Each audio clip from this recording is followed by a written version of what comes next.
कल से महावीर स्वामी का शासन काल प्रारंभ हो गया था और आज से उनकी अनवरत दिव्य देशना प्रारंभ हुई थी। महावीर स्वामी ने कल सम्मिश्रण में यही कहा था, जियो और जीने दो। कुछ सिद्धांत दिए थे, उन पर चर्चा हो रही थी। अहिंसा के साथ जियो मतलब द्रव्य हिंसा और भाव हिंसा का त्याग करो। इस पर बात बता दिया था कि राग द्वेष का होना, किसी को दुख पहुंचाना भाव हिंसा है। फिर इसके बाद दूसरा सिद्धांत दिया था सत्य के साथ जीना। इस राग जीवन में संभव पूर्ण रूप में नहीं है। कुछ तो ठीक है, कुछ अंश में आप सत्य का पालन कर सकते हैं। जैसे कि जिनालय में बैठे हो, देव के चरणों में बैठे हो, गुरु के चरणों में बैठे हो, इनके चरणों में बैठ करके जो भी बात है उसको सत्य उजागर करना। अपने आप को आभास होना चाहिए कि मैं गलत कर रहा हूं, कि मैं सत्य बोल रहा हूं। यदि मैं ऐसा करता हूं तो सत्य अति में मेरा तो सत्य महाव्रत है और आपका आड़ो व्रत भी नहीं है। यदि प्रतिमा नहीं है तो वो भी नहीं है।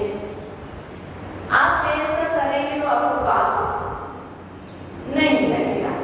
और यदि मेरा सत्य महाव्रत है और मैं कदाचित झूठ बोलूं तो मुझे कितना पाप लगेगा, शायद ही मुझे लगता है कोई अच्छी पर्याय मिलेगी, नीचे वाली मिलेगी, ये तो पक्का है। क्योंकि ये स्पष्ट रूप से समूह शरण में बैठे हुए महावीर स्वामी ने बिल्कुल सत्य सत्य, क्योंकि ना जो शिष्यों को सबसे ज्यादा शिक्षा किसको देते हैं, गुरुजन शिष्य को ही देते हैं। वो तो श्रावक उसमें आ जाए तो आ जाए। तो महावीर स्वामी ने कहा था, जो तुमने व्रत लिए हैं, जो तुमने नियम लिए हैं, जो तुमने संयम धारण किया है, उस संयम का ऐसे पालन करना कि प्राण चले जाए पर संयम ना जाए। वचन बहुत प्यारा लगा मुझे। जो भजन बोला गया, क्या बोला था सुरेश जी? जब दुनिया में आया था, बता दो क्या साथ लाया था। भजन बहुत अच्छा बोला। यही तो है, इसी का नाम तो है समय, इसी का नाम है सत्य। सत्य क्या है? तुम सत्य के पुजारी हो। आप मुझे नहीं पूछ रहे भाई, ये श्रीमान ये यार तो मुझे नहीं चढ़ा रहे, इस पर्याय के लिए नहीं चढ़ा रहे, मुझे पक्का मालूम है। क्या आप जो ये श्रीफल, ये नारियल, ये बादाम, ये अष्टधर्म में जो भी कर रहे हैं ना, ये जो सिद्धांत है 5 महावीर स्वामी के द्वारा दिए गए जो सिद्धांत है, जिनका ये शासन काल चल रहा था, उन्होंने जो सिद्धांत दिए थे कि इन सिद्धांतों पर चलने वाले के लिए, जिन सिद्धांतों का पालन करेगा, उसके लिए मैं द्रव्य और भाव वर्ग चढ़ाऊंगा। तो मैं सोचने लग जाऊं कि रेवाड़ी वाले ना एयर में चढ़ा रहे हम कितने अच्छे हैं। यार मुझे नहीं है, मुझे पता है ये पूजा मेरी पूजा नहीं है। दिए गए सिद्धांतों की पूजा है। ये उनके द्वारा बताया हुआ जिन शासन है, जिन शासन में लिखा है, तो उस जिन शासन का पालन तुम कर रहे हो। इसलिए यदि आप ऐसा करते हैं तो मुझे इस चीज का भी ध्यान रखना पड़ता है कि जो हम कर रहे हैं वो कितनी हद तक सत्य है, कितना हम गलत कर रहे हैं। ऐसे ही तुम्हें एक आभास होना चाहिए। तुम घर में क्या कर रहे हो वो तुम जानो, आप शॉप पर क्या कर रहे हो वो आप जाने, आप ऑफिस में कितने झूठ बोल रहे हो वो आप जाने। लेकिन ये वो अदालत है, ये वो अदालत है क्योंकि जब तुम दुनिया में आए थे तो साथ में कहलाते कर्म को साथ में लाए थे, और जब तुम इस अदालत में आए हो, ये जैन भगवान की अदालत है, जो भी कहा जाएगा सत्य कहा जाएगा, सत्य के सिवा मैं कुछ नहीं बोलूंगा। कहते हैं ना किसी पर केस हो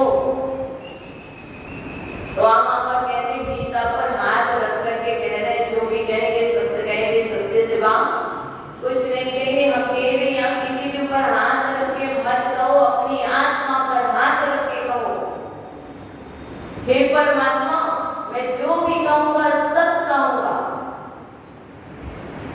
मैंने जो जो किया है आज उसका प्रत्याख्यान करने आया हूं, आज उसका प्रतिक्रमण करने आया हूं, आज उसकी निंदा करने आया हूं, आज उसकी गर्व करने आया हूं। नहीं करेंगे कोई सुन लेगा तो क्या होगा? सुनने वाले कान खोल करके सुने, देखने वाले आंखों को खोल करके देखें। मुझे किसी के सुनने से और किसी के देखने से कोई अंतर नहीं पड़ता है, क्योंकि मैं जब पाप कर रहा था तब भी मेरे परमात्मा मुझे देख रहे थे। मैं भूल में था कि मुझे भगवान नहीं देख रहे हैं, मैं ही हूँ जो सच कर रहा हूँ, मुझे मेरे परमात्मा देख रहे हैं। जब भी कोई कार्य करो तो इतना समझ के चलना तुम्हारे परमात्मा तुम्हें ऊपर से सब कुछ स्पष्ट निहार रहे हैं। तुम कितना छल कर लोगे हमसे बच जाओगे, समाज से बच जाओगे, सब चीज से बच सकते हो, लेकिन तुम उनकी नजरों से नहीं बच सकते हो। उसका फल तो तुम्हें वैसे ही प्राप्त होगा जो हमने बीज डाला है, मुझे तो वही मिलेगा। जो हमने कर्म किए हैं मुझे वैसे ही फल प्राप्त होंगे। हम सोचते हैं मैं ऐसा करूं, मैं दूसरों को देखता हूं और कहता हूं वो बड़ी अच्छी होने के पीछे रहस्य क्या? अच्छी के पीछे राज क्या छुपा हुआ है? अच्छी के पीछे राज छुपा हुआ उनका धर्म। मैंने एक ग्रंथ में एक गाथा पढ़ी है, ग्रंथ का नाम तो मुझे नहीं मालूम है, क्योंकि छोटी पुस्तक थी, टूटी मिली हमारे, उसमें एक गाथा पढ़ी थी। उस गाथा को मैं जितनी मुझे याद है मैं आपको प्रस्तुत करना चाहती हूँ। तो उसमें लिखा था देवनंदी दरिद्री स्यात्, गुरु निंदी सुपातकी, धर्म निंदी कुष्ठ रोगी, कुल निंदी कुलक्षयी। मैंने अभी 3-4 दिन पहले 5-6 दिन पहले गाथा पढ़ी थी, मुझे बहुत अच्छी लगी थी। और ये गाथा में कहीं क्या रहे हैं, किन आचार्य भगवंत की है मुझे ये तो नहीं पता, पर मुझे गाथा बहुत अच्छी लगी थी तो माथा में रख ली। और उसका मतलब क्या है कि जिन शासन प्रारंभ हो गया है और ये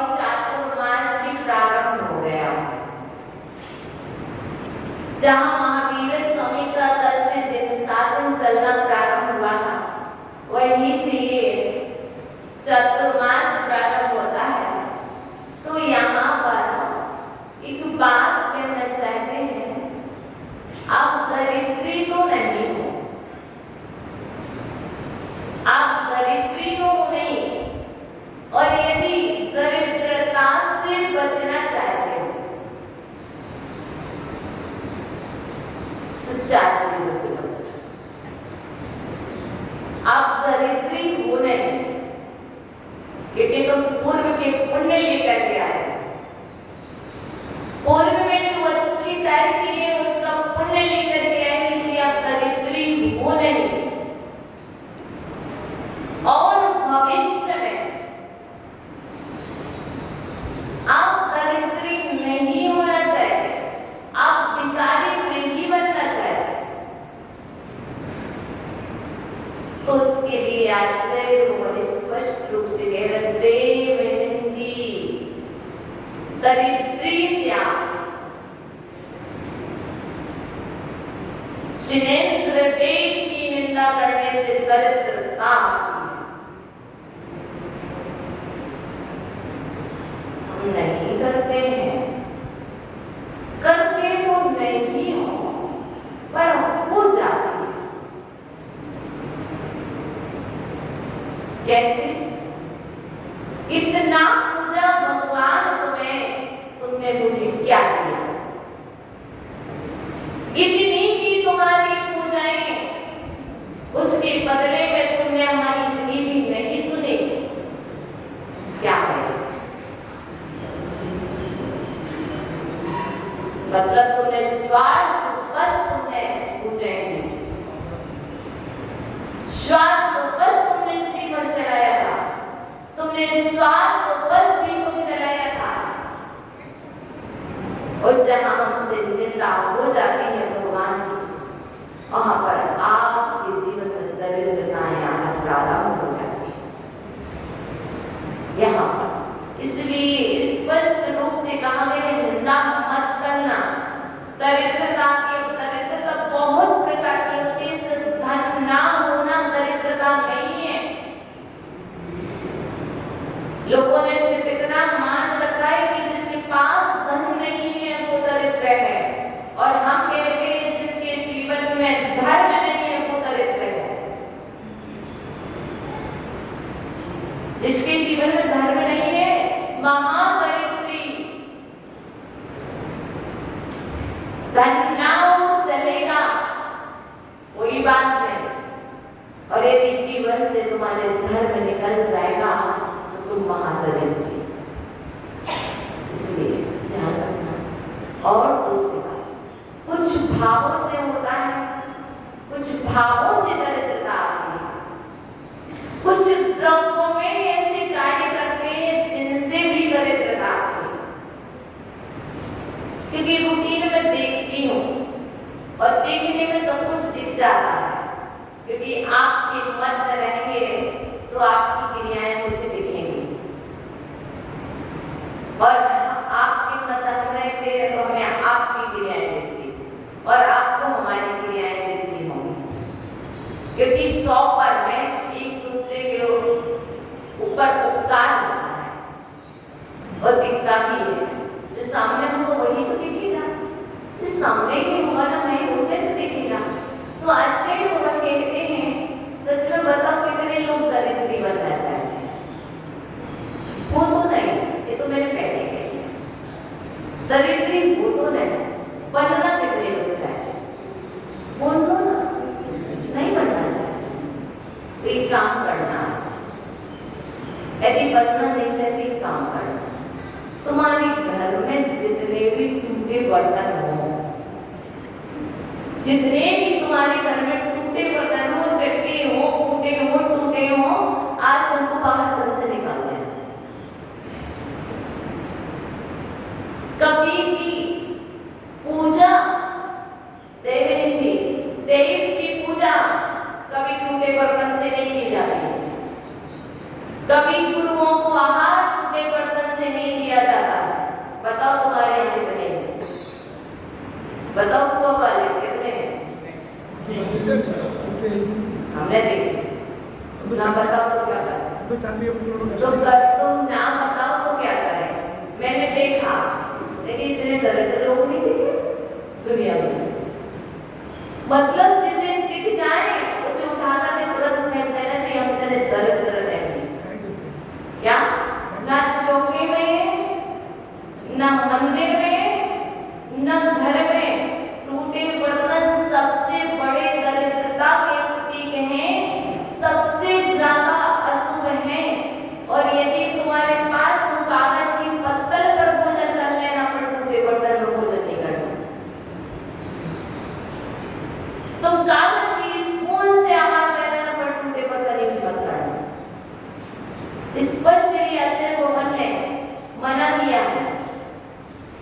तो कभी ना तो पूजा में कहीं भी नहीं चाहिए टूटे बर्तन सबसे पहले बाहर निकाल।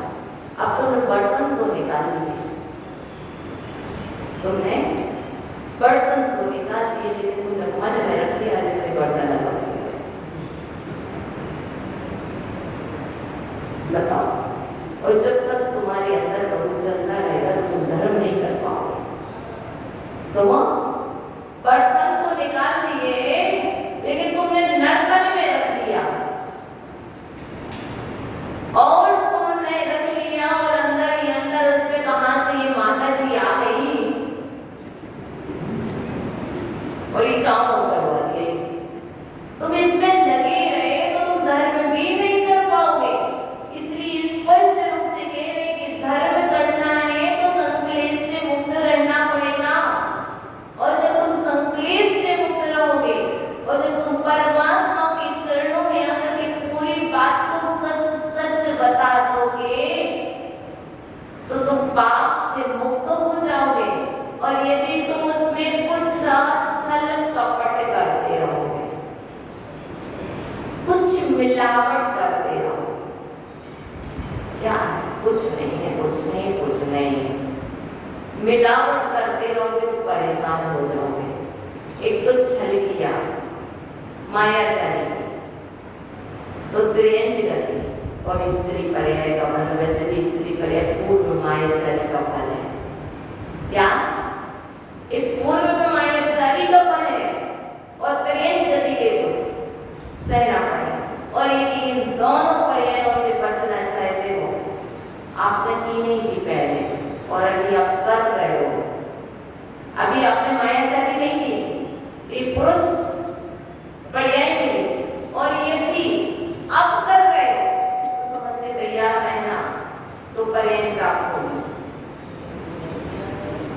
या तो ट्रेन घोड़ा बनोगे, गधा बनोगे, पैर बनोगे, पुत्री बनोगे, नाना तरह की बहुत सारी है। या फिर स्त्री पर, और उसमें भी स्त्री भी बन सकती। इसलिए ये मायाचारी को छोड़ो।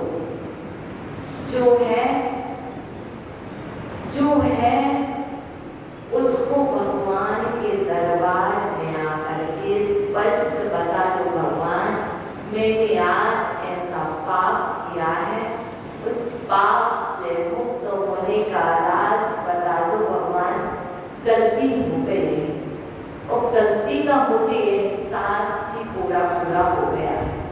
कहते हैं, स्पष्ट रूप से कहते हैं, हे बालक अपने बालक को आज क्षमा कर दो। हे बालक अपने बालक को आज क्षमा कर दो। प्रतिक्रमण करता हूँ भगवान, मेरे दोष करो। गलती की है, हमने परमात्मा को क्या माना है? पालनहार माना। ये पालन व्यवहार धर्म में अच्छा कहा जाता है, निश्चय में ना तो कोई तुम्हारा पालन करने वाला है। निश्चय में तो तुम्हारा कोई पालनहारा नहीं है, क्योंकि जब कोई एक भजन गाता है ना, ओ पालनहारे निर्गुण हो न्यारे, तो मुझसे स्पष्ट कहते थे तो मीठा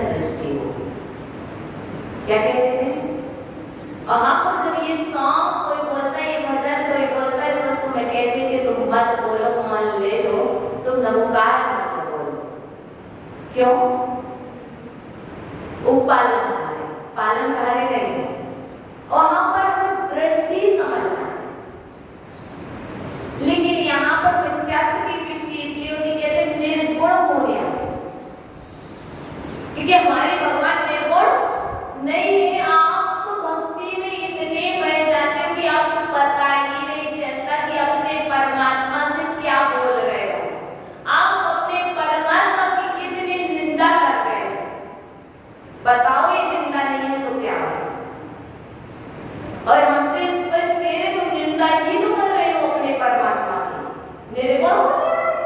अरे यहाँ तो कहते हैं हम आपके पास असंख्यात गुण है, असंख्य गुण है। आज हम उन गुणों की पूजा करने आए हैं और भजन में बोल रहे निर्गुण होने आए। ये बात जमती नहीं, ये मायाचारी जमती नहीं, ये निंदा है। तो मुझे ये ध्यान रखना है कि जब मैं बोलूं तो उसके पहले विचार करो कि मैं बोल क्या रहा हूं। और यहाँ पर दो नए होते हैं। आंखें कितनी होती भाई? दो ही होती ना। और ऐसे जैन दर्शन में अपन को संसार को देखने के लिए दो आंखें हैं। इसको देखने, संसार को देखने के लिए दो आंखें हैं। और आगम में आत्मा को और परमात्मा को और पर पदार्थों को देखने के लिए दो नए हैं, निश्चय नए और व्यवहार नए। निश्चय में बाहर को देखता ही नहीं है, बाहर में नहीं दिखता, अंदर अंदर का विषय करता है। जैसे डॉक्टर के पास जाते तो एक्सरा की मशीन, एक्सरा किसे कोई भी करवाता तो वो अंदर की पिक्चर लेता, अंदर की फिल्म तैयार होती है। तो जैसे ना आम निश्चय ने कैसा है, एक्सरा की मशीन जैसा, जो अंदर अंदर की पिक्चर देखता है। और व्यवहार में कैमरा की तरह है, जैसे सामने लगा हुआ मोबाइल। ये किसको देखेगा? सिर्फ बाहर को ही देखेगा। इसका नाम है व्यवहार। समझ गए? भूलोगे तो नहीं। कैमरा बाहर को विषय करेगा और एक्सरे की मशीन अंदर को। ऐसी आगम में दो नए आए हुए हैं मूल रूप से, निश्चय और व्यवहार। तो हमने यहाँ पर व्यवहार में कहा है कि बालक अपनी बालक को सीखे दोष करो। ये कौन से नए से बात चल रही है? व्यवहार नए से। व्यवहार में मेरी ये पालक, हे पालन हमारे, मेरा पालन करने वाले मेरे परमात्मा, इस अबोध बालक, आज ये बालक सच्चे मन से आपके दरबार में आकर के अपने दोषों को कबूल कर रहा है, कह रहा है, अपने दोषों को एक्सेप्ट कर रहा है। मैंने क्रोध किया, मैंने मान किया, मैंने मायाचारी की, मैंने लोभ किया, मैंने झूठ बोला, मैंने हिंसा की, मैंने चोरी की, जो भी गलती की, उनको परमात्मा के चरणों में दर्शन करने का मतलब उनको देखना मात्र नहीं है, दर्शन करते हुए अपने मन की संपूर्ण व्यथाओं को परमात्मा के चरणों में समर्पित कर देना। अर्घ चढ़ाने का मतलब उधर को चंदन तंदुल करके अर्घ चढ़ा देने नहीं है। अर्घ चढ़ाने का मतलब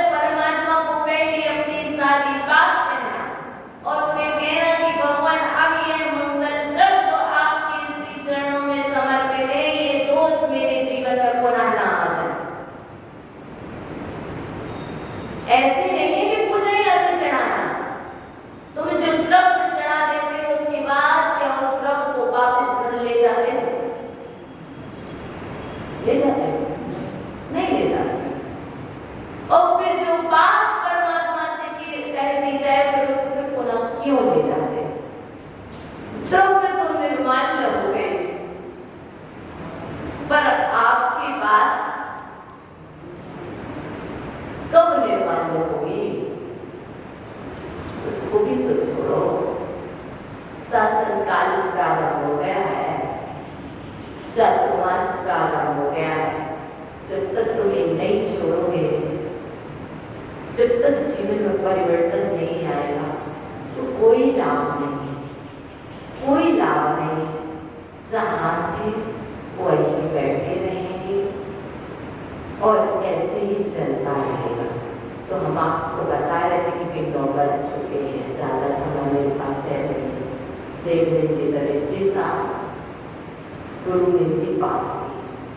जो गुरुओं की निंदा करता है, लोग कहते पातक होता है। कितने दिन का पातक है? कोई मर गया तो 13 दिन का, किसी को जन्म हो गया तो कितने दिन का? 10 दिन का, किसी से ने सुसाइड कर लिया तो कितने दिन का? 6 महीने का, और किसी ने गर्भपात करा दिया तो कब का? जीवन भर का। किसी ने अबॉर्शन कराया तो कब का पातक? जीवन काल का पातक। किसी ने उसकी अनुमोदना कर दी तो कब का पातक? जीवन काल का पातक। ऐसे ही गुरु निंदी सुपातकी, गुरु की निंदा करने वाला हमेशा पातकी है, उसके बाद जीवन भर का पातक लगा है। क्या परमात्मा को छूने की पात्रता नहीं है उसके अंदर। धर्म निंदी कुष्ठ रोगी, धर्म निंदी कुष्ठ रोगी, धर्म की निंदा करना। जिन धर्म जिनागम, जिन चैत्य, जिन चैत्यालय, नवदेवता, धर्म, धर्म में सब आ जाते, देव भी आते, शास्त्र भी आते, गुरु भी आते हैं, सब आ जाते हैं। और धर्म की निंदा करने वाले कुष्ठ रोगी जिन्हें है सो वो समझ लें कि मैंने पूर्व में बहुत ज्यादा धर्म की निंदा की है, बहुत धर्म की खिल्लियां उड़ाई हैं, तो आज इसको प्राप्त हो गए, इसलिए हम धर्म कार्यों में बाधक हैं, कुछ नहीं कर पा रहे। और जिन्हें नहीं है वो कभी ना हो जाए, कभी ना हो जाए, इसलिए कभी भी हमेशा नहीं करेंगे। और कुल निंदी, अपने ही कुल की निंदा करने वाला, कुल का क्षय करने वाला है। कुल निंदी कुलक्षयी, कुल की निंदा करने वाला कुल का क्षय करने वाला है।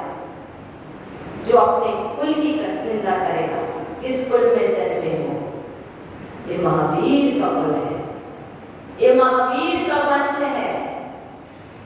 और जब महावीर के कुल में, महावीर के वंश में तुम जन्म ले चुके हो, तो ना तो इस कुल की निंदा करेंगे, ना इस वंश की निंदा करेंगे। अहंकार नहीं है पर स्वाभिमानी है। अहंकार नहीं है मुझे, पर स्वाभिमान के साथ जीना चाहते हैं।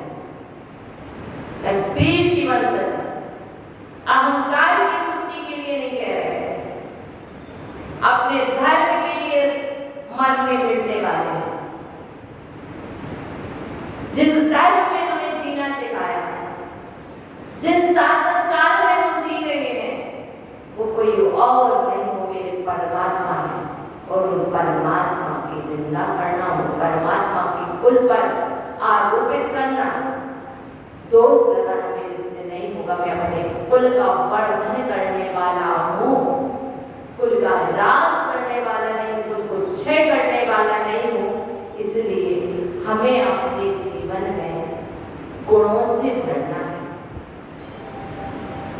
तो हमें गुणों से भरने के लिए गुणवान को देखना पड़ेगा, गुणों की ओर दृष्टि करना पड़ेगी।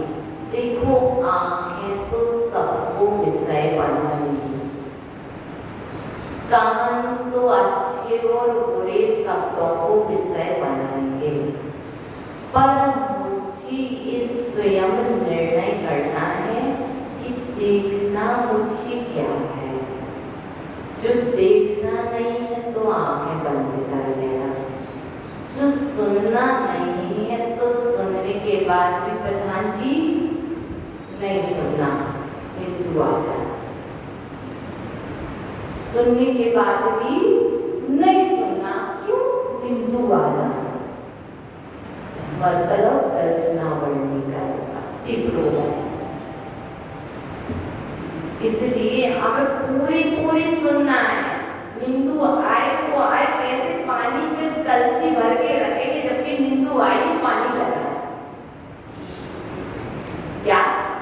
जबकि नींदू आई पानी लगा है तो नींदू कहाँ गई? भाग गई।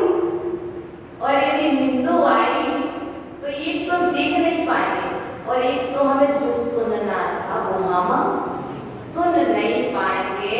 इसके लिए बनारस में श्यालकाद विद्यालय का नाम सुना है? किसने सुना? हाँ, हमारे राज्य में सुना।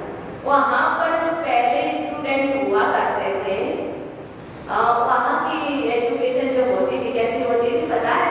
जैसे यहाँ पर ये स्क्रू लगे हुए ना, वहाँ पर रस्सी और वहाँ पर चोटी रखी जाती थी। क्या? जितने भी वहाँ पर बॉयज होते थे उनकी चोटी रखी जाती थी और उनको ना याद करके उनकी चोटी उसमें बांध दी जाती थी रस्सी से। जहाँ वो सोए उनकी चोटी खींची, उनकी चोटी जैसे उन्हें मुंडी नीचे की। वहाँ संस्कृत विश्वविद्यालय की बात कर रहे हैं। जितने भी विद्वान बड़े बड़े हुए हैं, ऐसे नहीं हुए। मैंने उन विद्वानों से बात की तो मैं पूछती थी कैसे पढ़ा आपने इस विद्यालय में, मुझे बताओ। तो जब मैं उस विद्यालय गई तो बताते थे कि यहाँ पर ऐसी रस्सी लगी रहती थी, यहाँ हमारे सर में चोटी होती थी, यहाँ पर बांध दी जाती थी। याद करते थे जहाँ नींद आती थी तो चोटी खींचती थी तो दर्द होता था तो हम सो नहीं पाते थे। मतलब कि पढ़ाई भी कैसी हुई, कुछ करने के लिए ऐसी पढ़ाई होती। यदि किसी से कह दिया जाए कि खड़े होकर के कार्य करो, आप तुम्हें नींद आएगी तो नीचे गिरोगे तो तुम्हारा मुंह टूटेगा, तुम्हारा दांत टूटेंगे, तुम्हारा हाथ टूटेगा, पैर टूटेगा, तो अपने आप तुम सावधान रहोगे। कैसे? तब सावधान। लोग कहते नींद आती है, नींद आती तो उपाय करते नहीं हो। क्या? नींद आती तो उपाय करते नहीं हो जाओ 2 घंटे को खड़े कैसे आते, गिरोगे नीचे। इसलिए यदि आपको भी प्रवचन सुनना है तो समय से आना पड़ेगा और हम 9 बजे खत्म करने वाले हैं, है ना? और लोग कम हो गए हैं, ये बात नहीं चली। पढ़ाने का काम कर लेना पिताजी, व्यवस्था लगा देना, ध्यान रखना। आज तुम्हारे हाथ में सिर्फ इतना ही था, सोमने इतना प्रवचन सुना है। आगे का विषय हम कर लेंगे और भगवान से कल आओगे तो बोल दो, वरना दरिद्री बना दोगे। बुलाना भूल न जाना, सपनों में आना, जैसे भी हो हमको अपने दर पर ले आना। तेरे दर पर ऐसा लगता ज्यों अपना घर हो, मेरा अंतिम मरण समाधि तेरे दर पर। भगवान यदि मुझसे प्रमाद बसा कोई सुंदर कार्य हो गया हो तो इस जिनालय में निवास करने वाले देवादि देवीद्रादि देव मेरी समस्त अपराधों को क्षमा